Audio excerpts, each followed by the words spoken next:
जी हाँ प्यारे साथियों, नमस्कार। तो जुड़ जाओ अपने भाई के साथ, अपने दोस्त के साथ, पूरी ऊर्जा लगा दो मित्रों, पूरा दम कर दो। आपका भाई, आपका दोस्त सायंकाल की बेला पर मुखातिब होने आ चुका है आप सभी लोगों के सामने।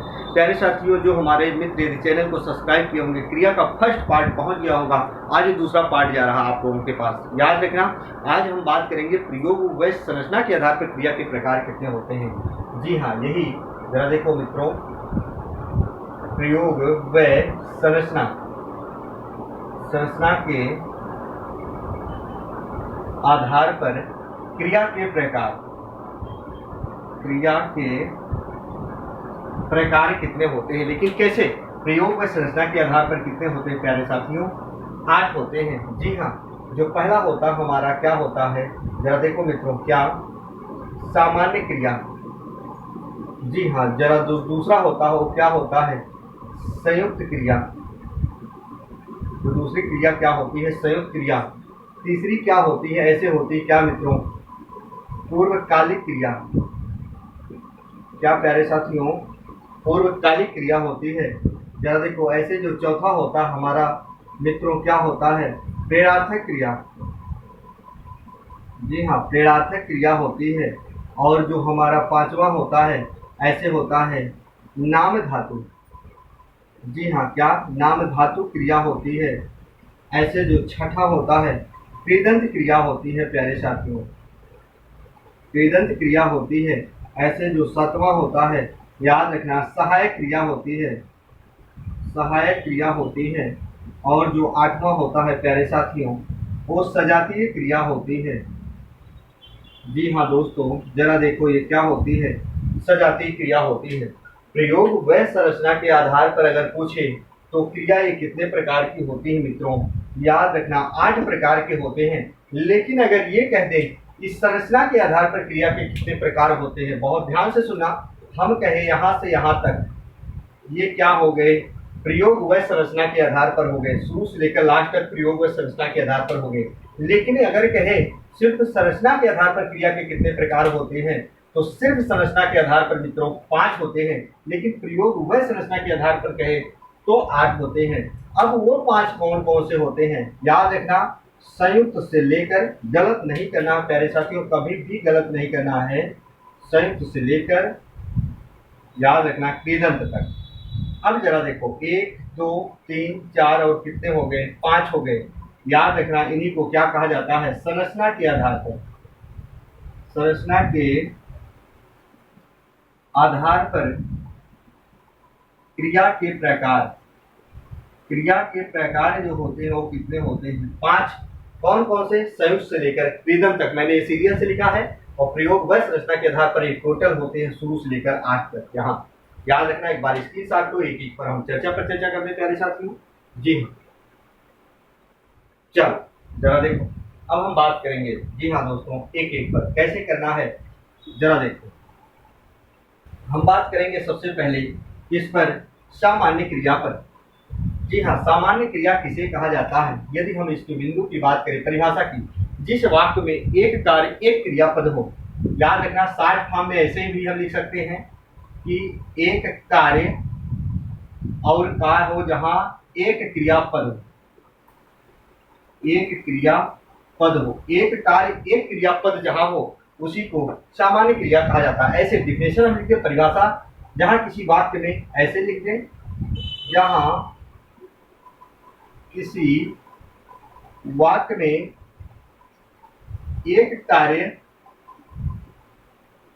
और एक क्रियापद हो, एक क्रियापद हो, उसी को क्या कहा जाता है प्यारे साथियों?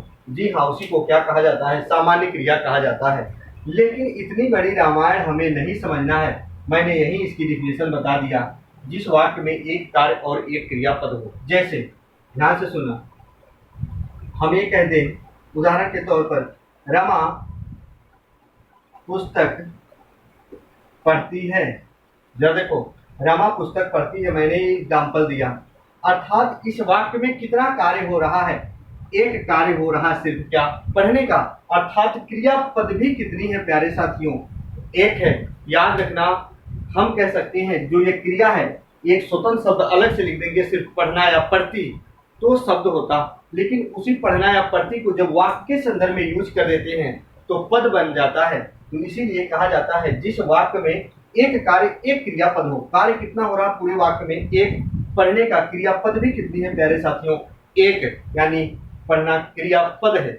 ऐसे आ जाता है, जैसे हम दे सकते हैं राम आम खाता है। जरा देखो, अब इस वाक्य में याद रखना काम कितना हो रहा है, एक, क्या, खाने का, अर्थात खाना यहाँ क्रियापद है। एक कार्य एक क्रियापद जहाँ होता है प्यारे साथियों, याद रखना उसी को सामान्य क्रिया कहा जाता है। और सामान्य क्रिया नहीं, सामान्य से लेकर हम कह सकते हैं जो सजाती क्रिया होती है, प्रयोग और संरचना के आधार पर क्रिया के 8 प्रकार हुआ करते हैं, उसमें सकर्मक और अकर्मक के आधार पर कोई उसका लेना देना नहीं होता प्यारे साथियों। तो ये इसका एक बार इसके साथ तो फिर हम चलते हैं संयुक्त क्रियापद। जी हाँ,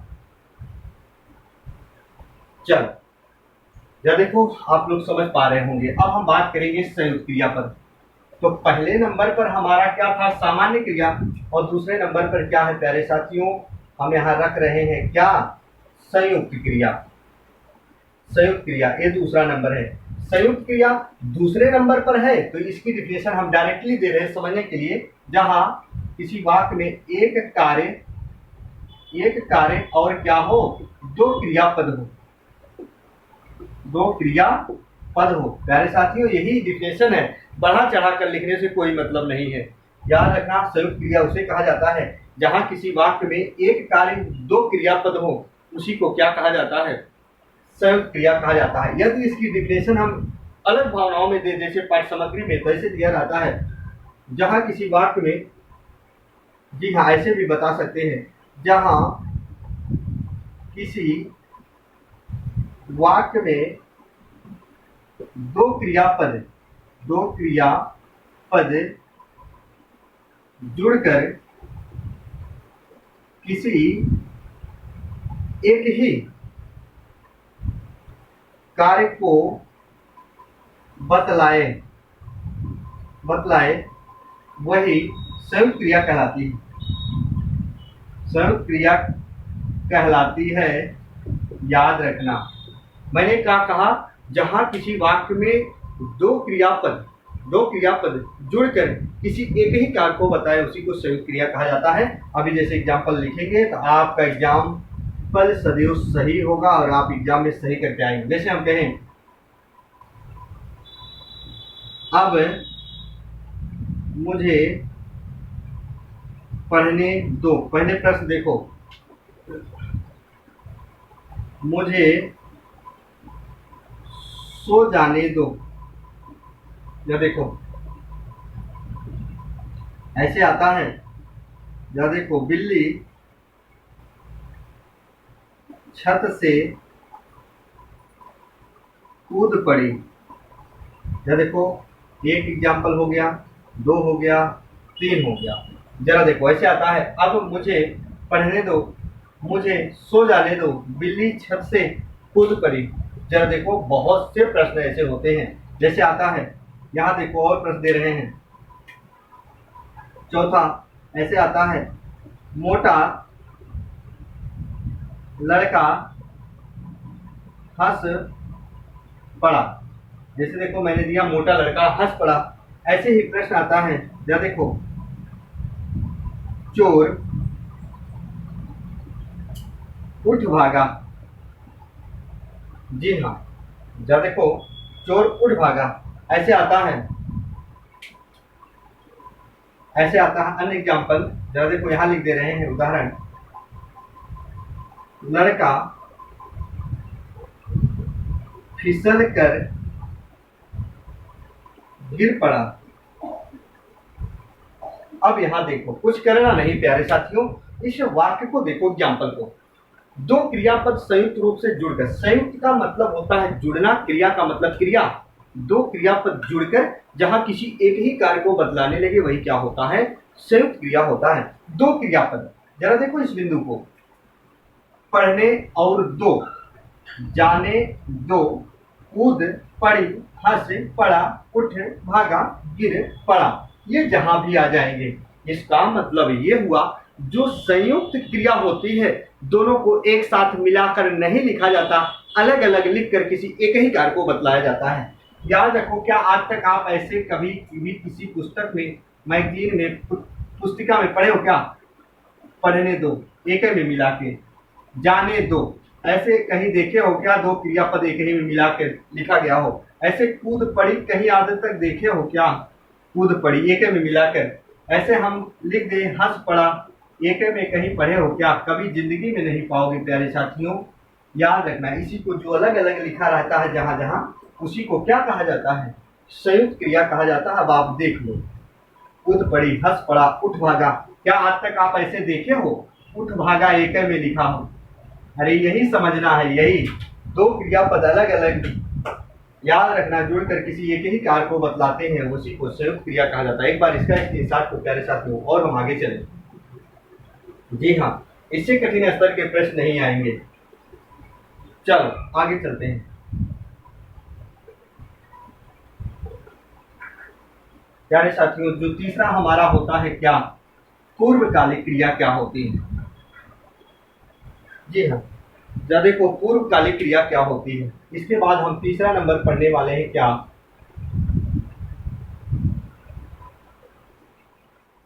पूर्वकालिक क्रिया। पूर्वकालिक क्रिया क्या होती है याद रखना। पूर्वकालिक, जहां किसी वाक्य में, याद रखना, अब कैसे इसको डिफिनेशन क्लियर करोगे? बहुत ध्यान से सुनना, यहाँ प्रश्न भी क्लियर होगा, इसकी परिभाषा भी आ जाएगी। जैसे हम कुछ प्रश्न लिखे मित्रों, याद रखना इसमें क्या होता है आप सदैव जान पाएंगे। जैसे हम एग्जाम्पल लिखते हैं, अभी आप समझ जाओगे। जैसे इसका एग्जाम्पल लिखे हैं, किसका? पूर्वकालिक क्रिया। जी हाँ, जैसे हम कहें माता जी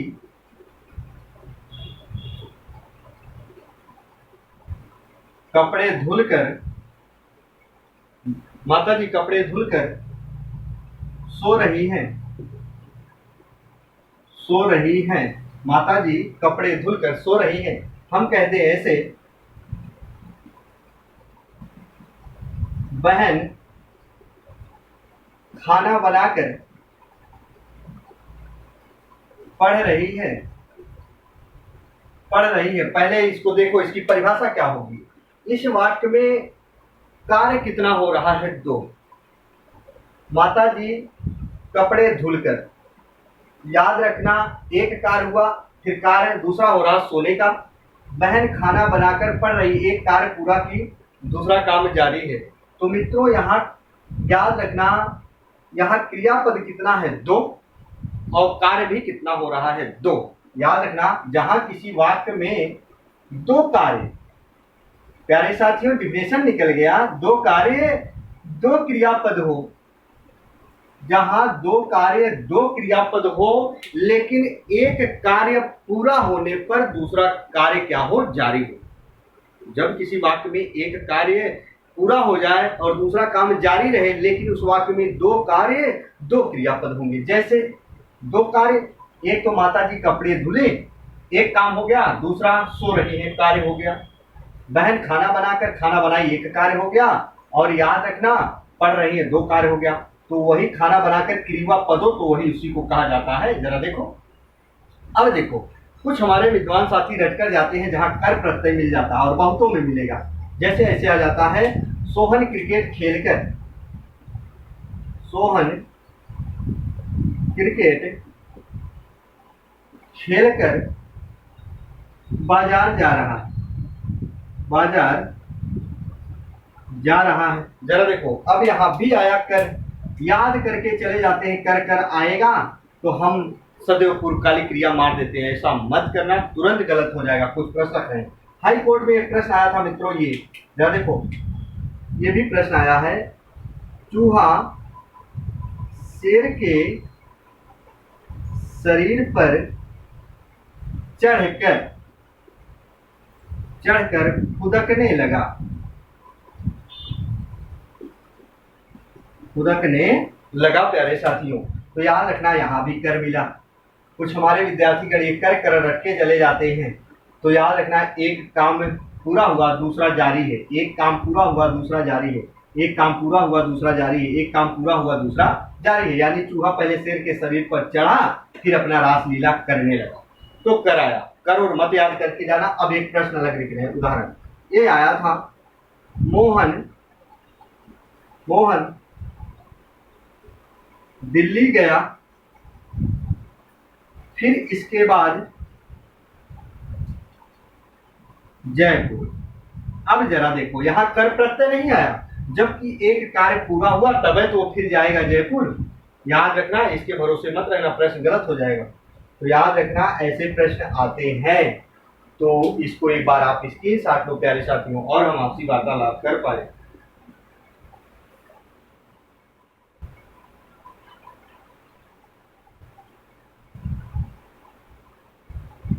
जी चल, जरा देखो, अब हम चलते, पूर्वकालिक क्रिया हो गया, फिर हम बात करेंगे किस पर, प्रेरणार्थक क्रिया। प्यारे साथियों जरा देखो, प्रेरणार्थक क्रिया क्या होती है। चौथा है ना हमारा प्रेरणार्थक क्रिया। प्रेरणार्थक क्रिया क्या कहलाती है प्यारे साथियों। इस बिंदु को देखो, यहां क्या होता है, किसी वाक्य में दो कर्ता होंगे। याद रखना, दो कर्ता होंगे, एक कार्य करेगा एक करवाएगा। बहुत ध्यान से सुना, दो कर्ता होगा, एक कार्य करेगा एक करवाएगा। ये हम 60 में लिख रहे हैं, जहां किसी वाक्य में क्या हो, दो कर्ता हो, एक कार्य करेगा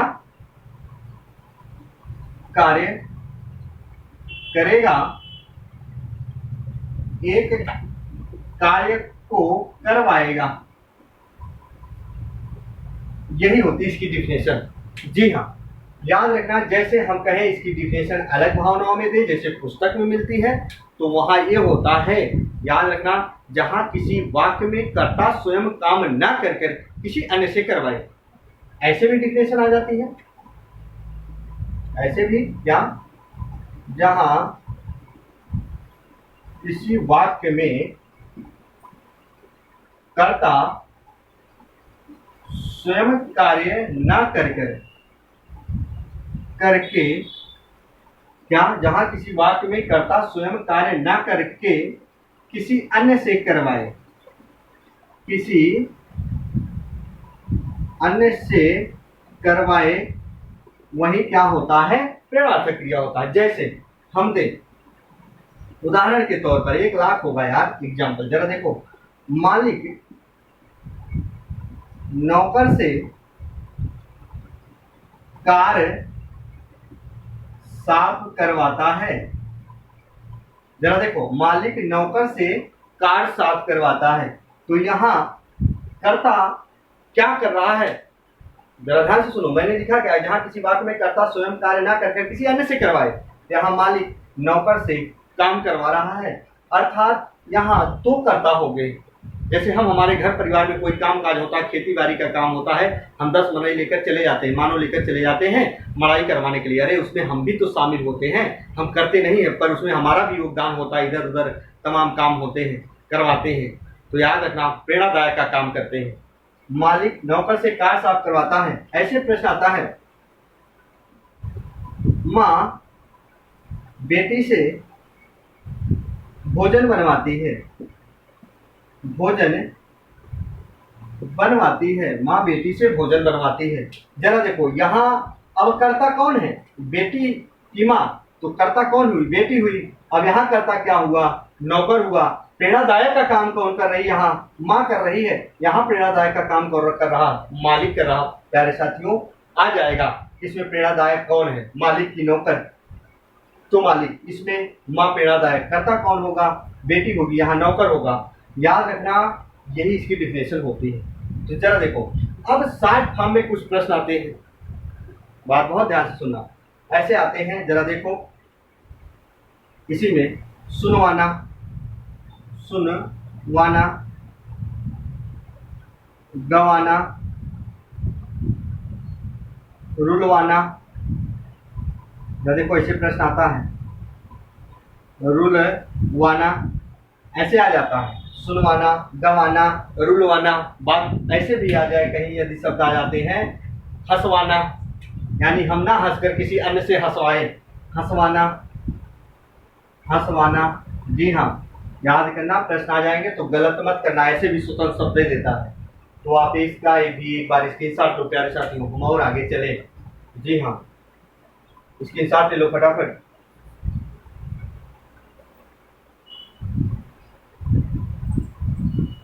जी हाँ, अब चलो हम बात करेंगे आगे। दोस्तों, अब हम बात करेंगे, एक साथ में दो पढ़ लेते हैं फटाफट। एक होता है क्या, कृदंत क्रिया।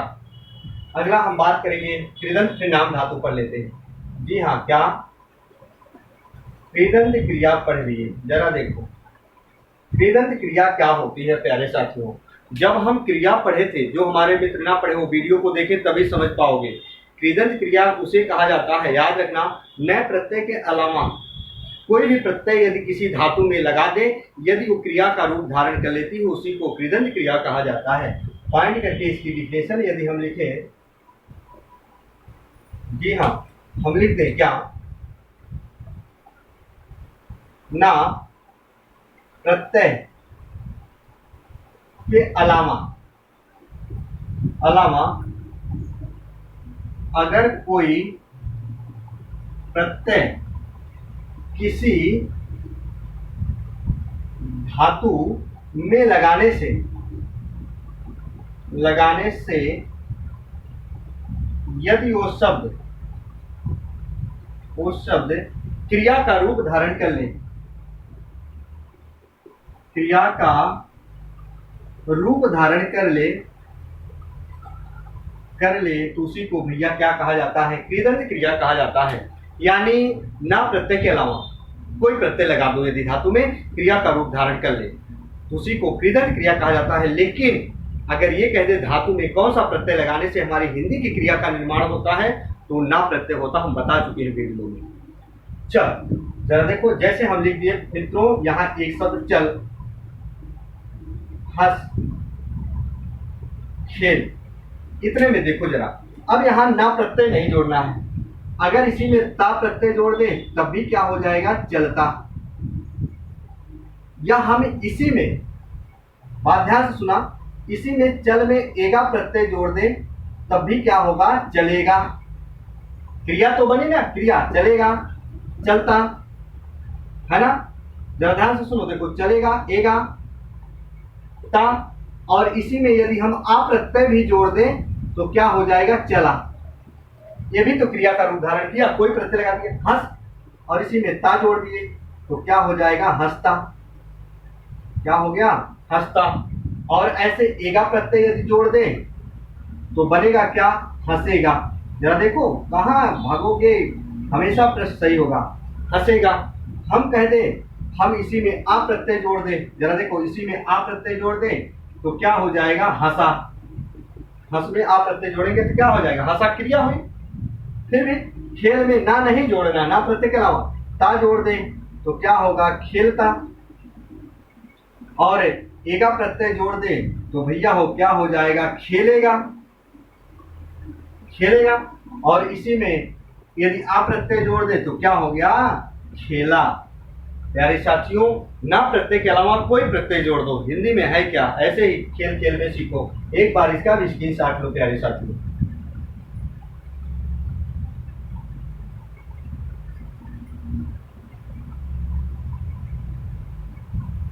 चलो अब हम बात करेंगे अगले बिंदु पर प्यारे साथियों, जरा देखो।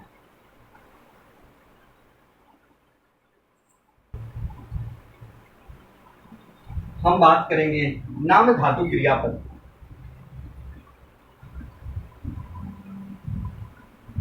नाम धातु क्रिया, नाम धातु क्रिया क्या कहलाती है मित्रों, ये छठा है। नाम धातु क्रिया क्या कहलाती है मित्रों, बहुत ध्यान से समझना। नाम धातु और तद्धित में क्या अंतर होता है, तद्धित प्रत्यय और नाम धातु क्रिया में विकारी शब्द हमारे कितने होते हैं, 4। संज्ञा, सर्वनाम, विशेषण और क्या होती है, क्रिया। हमारे विकारी शब्द यही होते हैं। जो मित्र हमारे यदि ना जान पाए विकारी शब्द तो वीडियो जाकर देखिएगा, समझ में आएगा। नाम धातु क्रिया किसे कहा जाता है, याद रखिएगा, संज्ञा, सर्वनाम और विशेषण के अंत में मित्रों, संज्ञा सर्वनाम और विशेषण के अंत में या तो वो शब्द संज्ञा होना चाहिए, या तो सर्वनाम होना चाहिए, या तो विशेषण होना चाहिए। उस शब्द के अंत में यदि हम कोई प्रत्यय लगा देते हैं और वो शब्द यदि क्रिया का रूप धारण कर लेता है तो याद रखना उसी को क्या कहा जाता है, नाम धातु क्रिया कहा जाता है। लेकिन उसमें क्रिया को शामिल मत करना। पुनः इसकी डिफिनेशन बता रहा हूं। संज्ञा सर्वनाम विशेषण, या तो कोई शब्द संज्ञा होना चाहिए, या तो सर्वनाम, या तो विशेषण होना चाहिए। याद रखना इन तीनों के साथ यदि कोई प्रत्यय लगा देते हो, यदि वो शब्द क्रिया बन जाती है, क्रिया का रूप धारण कर लेता है, उसी को नाम धातु क्रिया कहा जाता है। और याद करना यही सेम डिफिनेशन जो हमारे मित्र यदि प्रत्यय पढ़े होंगे, बहुत ढंग से उनकी जानकारी होगी, तो सदैव उनको ये पता होगा कि सदैव वही डिफिनेशन, इसी को ही वहां तद्धित प्रत्यय कहा जाता है। तद्धित प्रत्यय की भी परिभाषा वही होती है। संज्ञा सर्वनाम विशेषण के लास्ट में यदि कोई प्रत्यय जोड़ देते हैं तो क्या हो जाता है, तद्धित प्रत्यय हो जाता है साथियों, याद रखना। अब जैसे हम कुछ प्रश्न लिख रहे हैं, जैसे हम लिख दिए चमक, याद रखना। अब ये चमक क्या है प्यारे साथियों, जैसे देखो बहुत ध्यान से समझना, संज्ञा चमक क्या है प्यारे साथियों, संज्ञा है। और ऐसे हम लिखते चमकना, चमकना क्या है, विशेषण है, विशेषण है। और ऐसे लिख दे चमकाना, चमकाना, चमकाना, आना प्रत्यय जुड़ा है। तो याद रखना ये हमारी क्या हुई मित्रों, याद रखना ये नाम धातु क्रिया हुई। लेकिन ये क्रिया, ये संज्ञा है, ये विशेषण है, ये क्या हो गई, क्रिया है। चमकाना क्रिया होती है, तो इसमें देखो क्या जुड़ा है, आना प्रत्यय जुड़ा है। तो हम कह सकते हैं ये शब्द क्या है, नाम धातु क्रिया है। ऐसे जैसे हम लिखते मित्रों, या देखो ये ठंड क्या है, ये ठंड शब्द है संज्ञा। या देखो ठंड है क्या है, संज्ञा शब्द है। और हम कह सकते हैं इसी में, ध्यान से सुनिएगा प्यारे साथियों, हम कह सकते हैं इसी ठंड में आप प्रत्यय जोड़ दे तो ठंडा हो जाएगा। इसी ठंड में आप प्रत्यय जोड़ देते हैं तो ये क्या हो गया, ठंडा हो गया। पर याद रखना कोई प्रत्यय हो, हम कहते हैं संज्ञा हो, सर्वनाम हो, विशेषण हो, उसी के लास्ट में वो जोड़ना है। तो याद रखना ये भी हम कह देते हैं विशेषण तो है, पर याद रखना इससे हम आना प्रत्यय जोड़ेंगे तो ठंडाना हो जाएगा। क्या हो जाएगा, ठंडाना हो गया प्यारे साथियों। तो गलत मत करना, ठंडाना हमारी क्या हो गई, क्रिया हो गई, याद रखना। तो ऐसे आ जाता है लज्जा, लजाना, लजियाना आ जाता है प्यारे साथियों। तो पर याद रखना पुस्तक में आपको क्या मिलता है, जैसे ऐसे मिलेगा लतियाना, या देखो ऐसे किताबों में मिलेगा लतियाना, बतियाना, ऐसे मिलेगा हथियाना। ऐसे प्रश्न आ जाते हैं, कभी कभी पूछेगा ये शब्द कौन सी क्रिया है, लतियाना, बतियाना, हथियाना, ऐसे आएगा। तो याद रखना वो नाम धातु क्रिया होती है। याद रखना संज्ञा सर्वनाम और विशेषण के लास्ट में जो प्रत्यय लगाते हो, तो यदि वो शब्द क्रिया का रूप धारण कर लेता है, हाथ से हथियाना, बात से बतियाना, लात से लतियाना, सभी के सभी संज्ञा है। इसका भी एक बार स्क्रीनशॉट लो।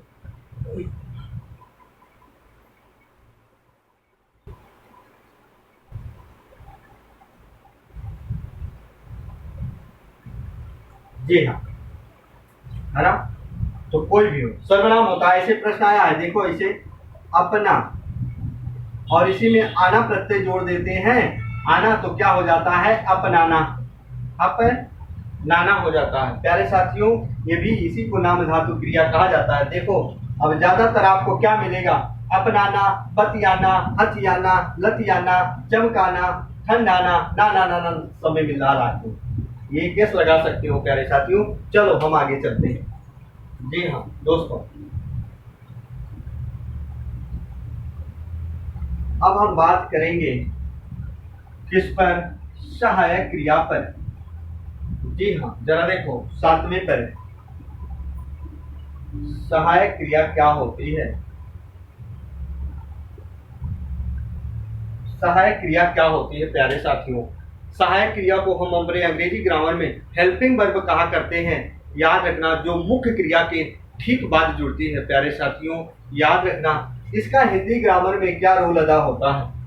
जी हाँ, एक चीज बहुत ध्यान से सुनना, इसका क्या महत्वपूर्ण भूमिका का रोल अदा होता है। मित्रों, वाक्य में समय को पहचान कराने हेतु सहायक क्रिया का प्रयोग किया जाता है। वैसे कैसे? जैसे अंग्रेजी ग्रामर में सेंटेंस की टेंस बताने के लिए किसी, हम कह सकते हैं सेंटेंस में टेंस की पहचान कराने के लिए हेल्पिंग वर्ब की जरूरत होती है।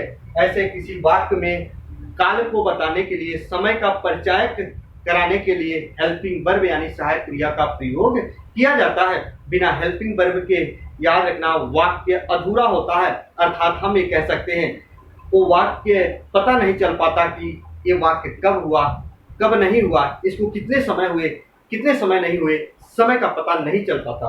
जी हाँ, हम कह सकते हैं ए, ऐसे दे सकते हैं इसकी परिभाषा, ए काल, काल यानी क्या? समय। ये समय का परिचायक होते हैं, परिचायक होते हैं। जी हाँ, इस समय का परिचायक होते हैं। जैसे हम कह दें राम खाना खा रहा है, राम खाना खा रहा है, राधा विद्यालय जा रही है, हम कह दें सोहन नौकरी करता है, हम कह सकते हैं शीला सिलाई या कढ़ाई करती है। प्यारे साथियों, इतना मैंने एग्जाम्पल लिखा। अब राम खाना खा रहा है, हम हमारे घर परिवार में होता बाबूजी कहते हैं माँ से कि सोहन क्या कर रहा है, तो कहती है सोहन खाना खा रहा है, यानी इस समय वर्तमान में जो काम चल रहा होता है। प्यारे साथियों, याद रखना समय का परिचय दे रहा है। राधा विद्यालय जा रही है, हाल ही में जो समय चल रहा है, यानी राधा विद्यालय जा रही है। सोहन नौकरी करता है, हम हमारे घर परिवार में ये वर्तमान काल की बात कर रहा, समान वर्तमान काल की बात कर रहा। हम हमारे घर परिवार में अतिथिगण महोदय आते हैं, कहते हैं लड़का क्या करता है, कहते हैं नौकरी करता है। वर्तमान काल की बात हो रही है। लड़की क्या करती है, शीला क्या करती है, कहते हैं कढ़ाई करती है। तो हेल्पिंग वर्ब यहाँ करती है, ती है, ता है। यहाँ देखो जा रहा है, तो याद रखना कभी गलत मत करना, इसमें जो हेल्पिंग वर्ब होगा, यहाँ देखो रही है, ता है, ती है, रहा है। तो जो हेल्पिंग वर्ब होते हैं ऐसे होता है रहा है, रही है, और ऐसे क्या आता है, रहे हैं, ऐसे आता है मित्रों। ता है, ऐसे आता है, ती है, और क्या होता है, ते हैं, ऐसे आता है। यहाँ भी ता है, ती है, ते है। याद रखना एगा, एगी, एंगे जब हम काल पढ़े हैं और काल बताए भी है मित्रों, जाकर देखिएगा, कंसेप्ट क्लियर हो जाएगा। एक बार इसका स्क्रीनशॉट लो, फिर हम आगे चल रहे हैं। जी हाँ, चलो प्यारे साथियों, अब हम आगे चलेंगे, बात करेंगे सजातीय क्रिया क्या होती है। जरा देखो सजातीय क्रिया।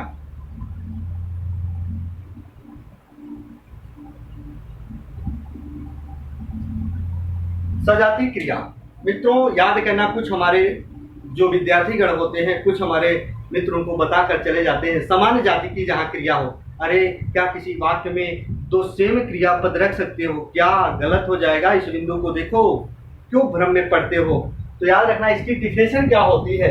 सबसे पहले हम बताएंगे किसी वाक्य का निर्माण किससे होता है, कर्ता, कर्म, और क्या होती है प्यारे साथियों, क्रिया, यानी सब्जेक्ट, ऑब्जेक्ट, और क्या होता है, वर्ब होता है। प्यारे साथियों, याद रखना इसकी जो डिफिनेशन होती है सजातीय क्रिया की, वो क्या होता है, जब किसी वाक्य में कर्म और क्रिया, जब किसी वाक्य में कर्म और क्रिया दोनों समान धातु से बनी हो, समान धातु से बनी हो, तो उसी को क्या कहा जाता है, सजातीय क्रिया। हम इसको पॉइंट वाइज पॉइंट लिख भी दे रहे हैं प्यारे साथियों। इसकी जो डिफिनेशन होती है, जहां किसी वाक्य में कर्म और क्रिया, जी हाँ, कर्म और क्रिया दोनों समान धातु से बनी हो, दोनों समान धातु से बनी हो, उसी को क्या कहा जाता है, सजातीय क्रिया कहा जाता है। 1 लाख एग्जाम्पल हल होगा। जैसे आता है। जैसे प्रश्न आता है, सीता ने चाल चली। सीता ने चाल चली, इस वाक्य में सीता कर्ता हुई, चाल कर्म हुआ, चली क्रिया हुई। चाल भी चल धातु से, चली भी चल धातु से बनी। ऐसे आता है, राम ने पढ़ाई पढ़ी। राम ने पढ़ाई पढ़ी, पढ़ाई एक कर्म है, यहां भी पढ़ धातु है, पढ़ी क्रिया, यहां भी पढ़ धातु है। जैसे आता है ऐसे, पाकिस्तान ने लड़ाई लड़ी। लड़ाई लड़ी, लड़ाई कर्म हुआ, लड़ी क्रिया हुई, यहां भी लड़ धातु, यहां भी लड़ धातु। बात याद रखना। जैसे आता है, सोहन ने चढ़ाई चढ़ी। चढ़ाई चढ़ी, अब देखो यहाँ चढ़ाई कर्म है, चढ़ धातु से बना है, और चढ़ी क्रिया है, यहाँ भी चढ़ धातु है। प्यारे साथियों, इसका स्क्रीनशॉट लीजिए, इससे कठिन स्तर का प्रश्न नहीं आता है। जी हाँ।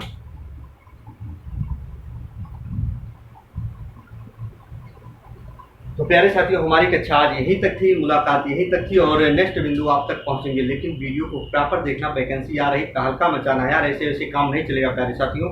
तो नेक्स्ट दिन हम मिलेंगे, तब तक के लिए मित्रों, जय हिंद, जय भारत।